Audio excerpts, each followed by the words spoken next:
Cuestión que quería hacer más metodológica. Y consejo de aquí en más. Cuando nosotros estudiamos historia del arte, lo que necesitamos es estudiar con imágenes, ¿no? Es decir, nuestro objeto de estudio son las obras artísticas. Y en especial para las carreras de artes visuales, tanto de realizador como de profesorado, nuestro objeto son imágenes que han sido catalogadas como obras de arte. Consejo: estudiar con el objeto del que vamos a hablar. Vamos a hablar de cómo a lo largo de la historia del arte, de la historia de los tiempos, ciertas producciones, ya sean en pintura, en dibujo, en grabado, en arquitectura, ¿no? Es decir, ciertas producciones visuales se consideraron arte y se consideraron que debían guardarse y que iban marcando esta historia del arte. ¿Quiere decir que estudiamos todas las imágenes? No, estudiamos solo aquellas imágenes que fueron catalogadas como arte. ¿Qué es el arte? Bueno, es una pregunta que ustedes la van a analizar en una asignatura que es teoría del arte o estética, y se lo van a preguntar durante varios años y que tuvo distintas respuestas, diríamos. Pero empezaron hacia el siglo XVIII a hablar sobre lo que era el arte. Aparecer lo que nosotros diríamos discursos, ¿no?, sobre esta definición y sobre esta disciplina. ¿Quiere decir que antes del siglo XVIII nadie escribió sobre el arte? Mentira.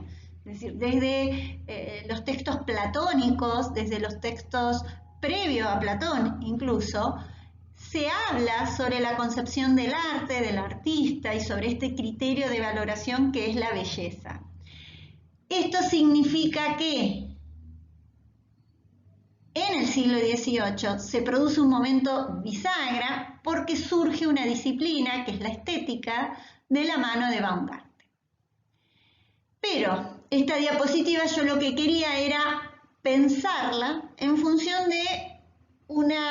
de cómo estudiar historia del arte. Historia del arte se estudia, decíamos, con imágenes y siempre es importante que puedan observar, por eso les habrán dicho que hay materias troncales que son como básicas y en especial lenguaje visual, ¿no? Porque el lenguaje visual nos da las herramientas para poder leer una imagen. Es el ABC, diríamos, ¿no?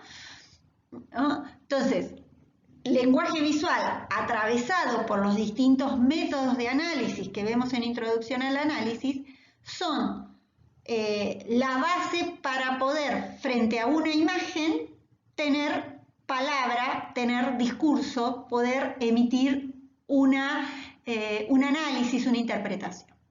¿Qué vemos aquí?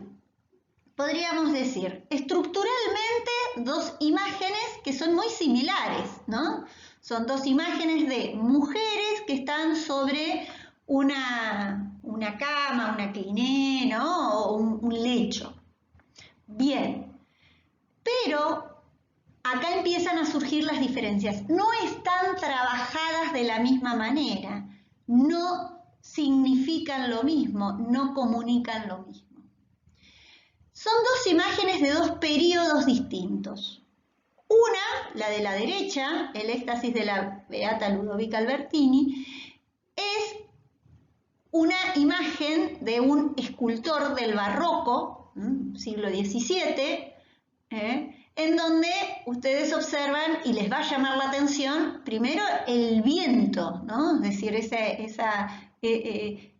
mármol de distintos colores que aparece debajo, que incluso los dobleces del mármol, el detalle de la almohada en donde ella posa su cabeza, la expresión de la beata, que retoma otra expresión que, bueno, no vamos a hablar de barroco, pero la tensión del cuerpo, es decir, no está reposada, no está cómoda, sino que está en tensión en el momento en el que ella tiene el éxtasis, los santos, los beatos tienen un momento de éxtasis, de comunión, de ser poseídos, ¿no? Entonces era ese momento. Pero fíjense que todos estos paños es como si hubiera un viento que atraviesa y nos hace olvidar que es mármol, que es piedra, que es duro, diríamos, y acá parecen que son paños livianos, ¿no? Da esa sensación, ¿no? Entonces, acá hay lo que se llama un patos, es una imagen sumamente patética, una imagen sumamente expresiva, afecta, nos genera una sensación, una afectación en los sujetos que lo ven. Por otro lado, esta otra imagen va a pertenecer a este movimiento del que estamos empezando a hablar, que es el neoclasicismo, ¿no? Que decíamos, un periodo que se vincula con fines, especialmente que se vincula con la Revolución Francesa y con los primeros años del Imperio Napoleónico, habíamos dicho, ¿no? Que se vincula a este complejo siglo XVIII, ligado a las ideas de la Ilustración, ligado a un fuerte racionalismo, ligado, decíamos, también al surgimiento de estos nuevos discursos, al surgimiento de estas disciplinas y en especial al surgimiento de la estética, un discurso de la filosofía que se va a encargar de reflexionar sobre el arte, ¿no? Dando un lugar, reconociéndole un lugar al arte y al artista. Y el arte catalogado desde la belleza. Neoclasicismo, o sea, es un volver al pasado, ¿no? Pero un volver al pasado de distinta manera. En el caso de esta obra es de Canova, un escultor propio del neoclasicismo, en donde recordarán la imagen que veíamos la semana pasada, ¿no? Es decir, es el monumento funerario de Paulina Bonaparte, está ubicado en la Galería Borghese y uno observaría que la sensación que genera es totalmente distinta, es de calma, es de distanciamiento. La imagen está desnuda, pero carece de sensualidad, ¿no? Acá hay una búsqueda idealizada de la belleza. ¿Qué decimos cuando hablamos de belleza idealizada? Hablamos de un mejoramiento, ¿no? Es decir, frente a lo individual, que tiene características propias, se busca mejorar, idealizar esa figura, esa representación, para llevarla a cánones, a una mirada en donde lo que domine es esta perfección. Lo perfecto no existe en el mundo real, ¿no? Sino que se puede acercar, pero no hay este ideal de perfección, ideal de belleza, esta belleza idealizada a partir de cánones que hablan de el tamaño que tiene que tener el cuerpo en relación con la cabeza, la proporción de las partes, el equilibrio en la composición, la ausencia de que la imagen sea clara. ¿Qué quiero decir con que sea clara? Es decir, yo puedo ver dónde comienza el cuerpo, dónde comienza el paño, la posición de la imagen representada, el cabello, los almohadones, es decir, fíjense frente a la imagen de Bernini, en donde ahí está todo mezclado, ¿no? En donde no hay esta claridad en el tratamiento, ¿no? Entonces, una belleza idealizada, la claridad, lo claro, lo distinto, ¿no? Una unidad compositiva, ¿no? No hay ningún elemento que esté sobreabundando, ¿no? Esta sensación de reposo, ¿no? De calma y a su vez marcar un distanciamiento con el espectador. Me quedó larguísimo. Otra escultura de Canova, ¿no?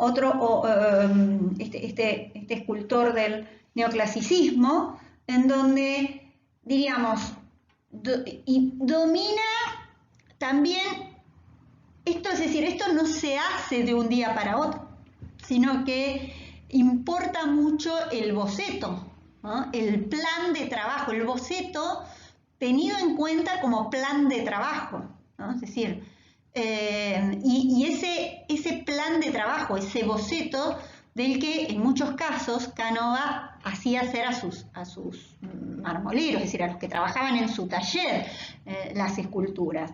Pero uno no, es decir, parecerían, ¿qué sensación le generan? Esta escultura se llama Las Tres Gracias, tema que retoma de la mitología grecorromana, de nuevo volvemos a ese pasado.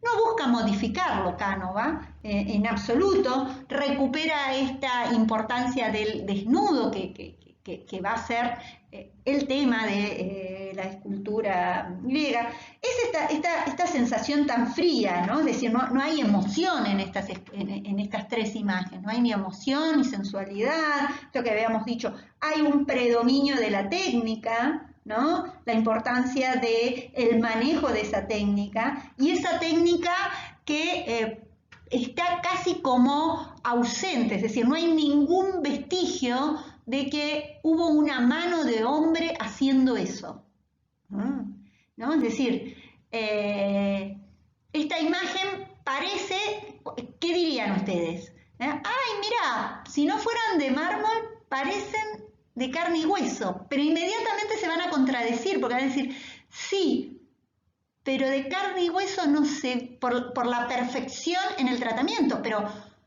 no se ve que tengan expresión, ¿no? Hay una idealización en este sentido que hablábamos hace un rato, ¿no? Es decir, esta cosa impersonal, ¿no? Incluso me cuesta reconocer quiénes son las modelos, porque han sido mejoradas, idealizadas, ¿no? Por la mano del artista, ¿no? En esta legitimación social que tiene, ¿no? En este querer copiar, ir a esa antigüedad. De allí el nombre, ¿no? Entonces, y por el otro lado, esta función cívica que veníamos observando. Fíjense, incluso son tres imágenes, el modo de tratar a estas tres gracias es un tema propio de la iconografía clásica y que se retoma en el Renacimiento, pero que en este caso siempre se las representa danzando, jugando, entrelazadas, ¿no? Por ello están entrelazadas. Pese a estar entrelazadas, están ordenadas, ¿no? Fíjense que hay una estructura compositiva equilibrada, hay un equilibrio en el tratamiento de la forma. No hay un dominio de la piedra, diríamos, sino que hay, fíjense cómo se las ingenia Canova para generar esos espacios libres entre las piernas, entre los cuerpos. ¿Para qué? Para que yo pueda distinguir dónde está una y dónde está la otra. ¿Cuál es el brazo de una y cuál es el brazo de la otra? ¿No? Esa claridad que decíamos, esa unidad, esas características de la belleza propia del neoclasicismo que retoma de la belleza clásica, de la belleza renacentista, ¿no? Porque el Renacimiento también fue durante el siglo XV, pero fue un renacer de esa cultura clásica, ¿no? Es decir, son como relecturas del pasado. También podemos ver estas características en la escultura, ¿no? En donde, bueno, se encarga esta obra, una obra que se encuentra en París, dedicada a María Magdalena, la Santa Magdalene o la Madeleine de París. Está cerca de la Plaza de la Concordia y del obelisco Luxor. Ustedes saben que están ubicados obeliscos egipcios que hablan de esta época imperial, ¿no? Y esta iglesia, esta obra fue encargada por Napoleón, ¿no? esto que decíamos, tienen una función específica. En este sentido es una función más que religiosa, es propagandística, ¿no? No era para rendirle culto a Dios, nada más lejos, ¿no? La función el motivo del encargo era, bueno, para dedicar como si fuera el gran homenaje a las glorias del ejército francés, ¿no? ¿Se acuerdan que Napoleón venía del ejército, ¿no?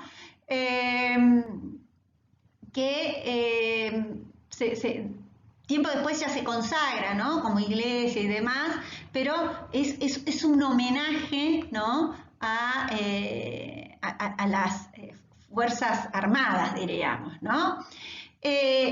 Retoma, es decir, vuelve al pasado, vuelve a las ruinas, a lo que se estaba conociendo, ¿no? A ese pasado escrito por Winkelmann, descubierto, ¿no? Analizado, estudiado, ¿no? Rememorado y ensalzado, ¿no? ¿Y qué pasado? Es el pasado grecolatino, grecorromano. Yo ahí les puse, bueno, para que tengan una idea, les va a recordar el Partenón, el sistema típico de la fachada del Partenón en Grecia, pero también este uso que hace